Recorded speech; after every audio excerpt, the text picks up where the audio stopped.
Hey guys, my name is Kevin and today I'm bringing you my Subterror deck profile. This is a deck I played at the last locals because I wanted to test it and I want to see how good it is in today's meta, because I thought that a lot of decks can't really out the floodgates you were playing in this deck. So I thought this will be a pretty good anti-meta call, and yeah, I thought it would be really good. In principle it is really good. I won every game except one where I opened at least the engine or the Dragun package, but I lost basically to myself. So the only problem this deck has that it is too inconsistent, but maybe it was just my bad luck because I drew from 5 rounds of playing, I drew the red eyes, so the both red eyes bricks, so the dark magician and the red eyes dragon. I draw them together in the starting hand 3 times, and I drew Dark Magician like 5 or 6 times. You can see it at our locals, at our live stream. Yeah, it was pretty dumb. So yeah, I will show you the deck. Maybe you can help me to improve it a little bit. But I think this as a starting package is pretty good. I know that it's kind of expensive, but yeah, you have to play the cards if you want to play it pretty or at least half decent consistent. So yeah, let's start with the main deck package. So of course we are playing the 3 Guru. This is the main card of the deck. You want to see it, you want to see Hidden City even more, because the Hidden City is a 1-card combo or 1-card starter. There aren't really many combos in this deck. So yeah, 3 Guru, I think self-explanatory. It was one of the MVPs. I still play the 1 Archer because I like the interaction to book something down and then attack into it. I don't play it because of the effect of the special summoning Guru, but it comes up. I know if you want to cut it and to play in a floodgate, it's also perfectly fine. Yeah, I just wanted to play it, and for me it was pretty good. Then I play 3 Fiendes. You also can play this at 2 and then no Archer and maybe 2 anti-spell fragrance or something, or 2 summon limit. But I think 3 is really good because this can bring back Guru from the graveyard. And this is, if Guru stays on the field for 1 round, you can get Dragun via Verte. It never came up for me in testing, but basically it can come up, so this can be pretty good. The only reason this never came up was because I drew the Red Eyes Fusion often enough, so yeah. This was yeah, the whole monster package for the engine. Then I play 3 Dimension Shifter as the only hand trap. This is a hand trap that says yeah, skip 1 turn for the most of the decks, so yeah, I like to play it. It was really good. It saved me a lot of turns.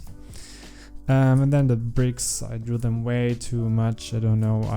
Yeah, well, it's not my engine. Then 3 Pot of Prosperity. Yeah, it's basically the best consistent card you can play in this deck. I know it's really expensive. You can maybe play Extravagance for this, like they played like 1 year ago. But if you can afford this card is amazing. You can banish 12 cards out of your extra deck and it doesn't really matter, so you can resolve 2 times for 6. It's easy. I play the 2 Duality because at first I only played 3 Prosperity, but it was not enough, so you needed more consistency. I played the 2 Duality, even though 5 is the perfect number for 40.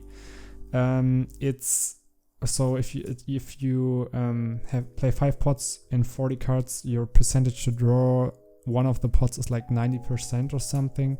So yeah, 5 was a good number, but I saw maybe 3 pots in the whole game. It was, yeah, in the whole tournament. I don't know, maybe I was just unlucky, but in theory it's good. 3 Red Eyes Fusion, you need to play it. Dragun is really good. 1 Terraforming, 3 Hidden Cities. The main card of the deck, it searches your Guru, it starts your combo kind of, and it negates an attack, which is really important. And then 1 Mystic Mine. This saved me 1 game and won me 1 game against Drytron. I negated their Herald, so he couldn't use it, and then I just Mystic Mines, and yeah, won from there on. because yeah, if you have 5 traps, they can't pretty much win in a turn and you can just negate everything. 1 Called by the Grave, you need to play it if you get ashed on the Radius Fusion. It's a really good card, going first and second. And then for the traps, I play 1 Microcosmos and 1 Order in the main. This one wins against most of the combo decks. It won me a Tri-Brigade matchup, it won me a Drytron matchup, so yeah, pretty good. This against Sky Striker, this is the only reason I play it main, otherwise I would side it. Then 2 Crackdown. I saw that a lot of people don't like this card and cut out of it, but I liked it because I know that the Tri-Brigade matchup is really reliant on their normal summon, and in the Drytron matchup you can take their rank 1 Xyz, I don't know how it's called, but they're rank 1 Xyz, and then they can't really use their ritual spells, so yeah, I like that. This also helps you to link climb or to make Dragun. And these are the last 3 floodgates in that instance. 3, there can only be 1. Yeah, I mean, a lot of decks play only one kind of type in their deck. I know that, for example, Tri-Brigade can play around this card, but it isn't that easy. Drytron also can't really play around this card because they need to special summon at least 1 Drytron, so they're locked out of those ones. I know they can link them away, but it's pretty hard to play into this card. Yeah, 3 strikes and 3 orders. Strike was amazing. Strike was more important than order. I ordered like most of the time spells and traps or spell and trap removal, but Strike was the MVP. I don't know if I would play this main, maybe side 3 if you're like going first. And then 2 Final Battle, I sided out 1 a lot because you only need 1, but I didn't knew what if they out 1 how to get it back, so yeah. You can also play Cave Clash instead of the second Final Battle, that's also nice. But you have to play Cave Clash if you're only playing 2 Fiendes because you need to recycle it. But yeah, this was the main deck. If this deck like had a setup of Guru, 1 trap and the Dragun, I always won. If I only had 1 of both engines and 2 traps, I also won. But I drew too many bricks too many times. Like it was pretty dumb. So yeah. Then the Red Eyes Dark Dragoon is the only extra deck card you really need because you're playing the Red Eyes engine. Yeah, MVP, nothing to say there. Then the most of the cards are just utility cards that can come up but never came up for me. Or I play Raking the Dragon in the side deck, which is also very nice. So yeah, 1 Linkuriboh, just because you're playing Fiendes, and 1 Striker Dragon. There's a combo where I can show it to you. If you have Guru up on the field, you can just link it away because it's a dragon into Striker Dragon. Then you can normal summon the Fiendes, book it, get the Guru back. Then you can, with Hidden City, you can flip this up, or you can also use the Guru, but I like to flip this up. And then you can just link those away into Verte. Yeah, that's why we're playing Verte. Yeah. It can make you Dragoon, so that's pretty nice. I also play the Heretic Seal for the other target if you want to do this combo but use your Dragoon. It's pretty good. You can also get a Guru on field with that. I play 1 Link Spider because if you get, I don't know how, but maybe if you can get a token, for example, with in the dragon, in the dinosaur matchup, you can get a token, you can link it away, and then you can make Verte with it. Then 1 Zeke, because I'm playing the Crackdown, you can get this and then link the Sky Striker one into Zeke, get another monster out of there. Yeah, also pretty good.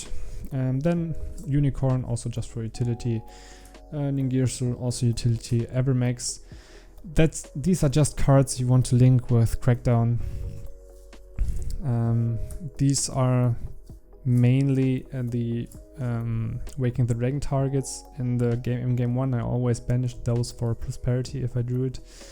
Yeah, this one is really good because this says destroy all other monsters you control, but Dragoon can't be destroyed with card effect, so yeah. And then this is only for Maximus because I know that we have 2 players of the Dogmatica package, and yeah, I like to get those to the grave to get the Mecha Bunny Gate. Yeah, you don't really need the extra deck, so you can play whatever you want. Like I said, I never used it. Yeah. And then my side deck for this event, it always depends on which event you go, but 1 Panker drops is pretty standard. 3 Nibiru. I thought that this card is only good against Salamangreat, but this card is also good against Adagnister and also all like those kind of combo rogue decks or maybe tier 1.5 decks. So I wanted to play it. It's also good against the Tri-Brigade matchup or the what is it called? The Drytron matchup if you use it well. Otherwise it's dump, so it doesn't do anything. Yeah, 1 heavy Harpy's Feather Duster and 3 evenly matched. These are my spell and trap outs. It was enough for me, but I haven't played against a pretty heavy back row deck, so yeah, I can't really say much to this. I play 3 Impermanence because I thought this is a really good card for this meta, because a lot of decks play like 1 card engines or play like kind of play where you only or where you're reliant on 1 effect resolving. For example, you can use this on Diviner, you can use this on Alistair, you can use this on a Tri-Brigade, so yeah, I thought it's pretty good because this can't be chain blocked. Then 2 Summon Limit, if you're going first, Summon Limit is amazing. And then 2 Waken the Dragons because you have to think about if they're playing a spell trap removal. And I often use this as a bait, or I tried to use this as a bait. It never came up. I always won the match before this resolved. But you can also just say, for example, get the, what's it called, the Final Battle, set it with this. And if they have Twin Twister, they target both of those cards. You flip the Final Battle and to, for example, say something like the Subterror can't be negated, and then this one resolves, and yeah, easy peasy lemon squeezy as yet. Yeah, tell me what you think about this deck. I think this deck is very strong, but I came really unlucky with it. I don't know, I have to improve the consistency a little bit. Maybe I play the 6th pot, maybe I play Red Eyes Insight, but all of those cards cut your trap lineup like this, yeah. So yeah, I don't know, tell me what you think. I think it's a pretty good deck, but yeah. Then thanks for watching, and consider subscribing. It would be fun to tell or to see your opinion on the deck, so yeah. See you then.